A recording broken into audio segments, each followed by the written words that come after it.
పాశ్చాత్యపు ఆహారపు అలవాట్లపై ప్రజలకు విరక్తి వచ్చింది. అందుకనే పాతకాలపు ఆహారపు అలవాట్లపైన మొగ్గు చూపుతున్నారు.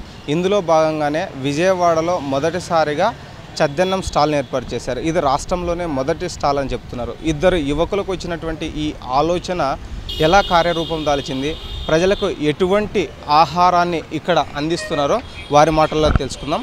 మొదటగా ఇక్కడ రెగ్యులర్ చద్దన్నము, రాగి చద్దన్నము, జొన్న చద్దన్నాన్ని ఏర్పాటు చేశారు. వీటి యొక్క ప్రాముఖ్యతలను వారి మాటల్లో తెలుసుకుందాం. సార్, మాది ప్రకాశం డిస్టిక్ కనిగిరి మండలం గురవాజపేట గ్రామము. మేము ప్రెజెంట్ అయితే ఇక్కడే ఉంటున్నాం, భవానీపురంలో. ఇది మన దగ్గర చద్దన్నాలు ఉంటాయి సార్, 4 రకాల చద్దన్నాలు. ఒకటి రెగ్యులర్ చద్దన్నం ఒకటి ఉంటుంది, ఇంకోటి రాగి చద్దన్నం అనేది ఒకటి ఉంటుంది,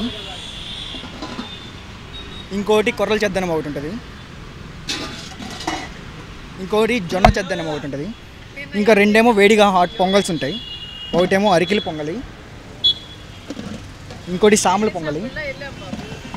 అందులోకి మనం తినడానికి కలుపుకొని తినడానికి సాంబార్ ఉంటుంది, చట్నీ ఉంటుంది, కొత్తిమీర పుదీనాతో చట్నీ ఉంటుంది. ఈ సొంటి, వాము, జీలకర్ర, ధనియాలు అన్నీ కలిపి ఒక కారపొడి ఉంటుంది. ఇంకా బీట్రూట్, ఆనియన్స్ కామన్ అది. ఇంకా మన దగ్గర ఆర్గానిక్ లడ్డూలు ఉంటాయి సార్. ఒకటి అవిసె గింజలు, నువ్వులు, బెల్లంతో ఒకటి లడ్డు, ఇంకోటేమో ఓట్స్, అటుకులు, బెల్లంతో ఒక లడ్డు, ఇంకోటి అంజీరా ఖర్జూరం ఒక లడ్డు, పుచ్చగింజలు, గుమ్మడి గింజలు, పొద్దుతిరుగుడు గింజలు వాటితో ఒక లడ్డు ఉంటుంది. అన్నీ ఆర్గానిక్ బెల్లంతో ప్లస్ తాటి బెల్లము 2 కలిపి మిక్స్ చేసి చేస్తాము. 10 to 11 hours నానబెడతాము. నానబెట్టిన తర్వాత వండిన తర్వాత ఈ మట్టి పాత్రలు ఉన్నాయి కదా, వాటిలోనే మనము వేసి పాలు వేసి తోడేస్తాము. అవి మనకి మార్నింగ్ కల్లా మంచిగా ప్రోబ్యాక్టీరియా, ప్రోబయోటిక్స్ అవి ఫామ్ అవుతాయి. అవి మనకి చాలా హెల్త్కి చాలా మంచిది.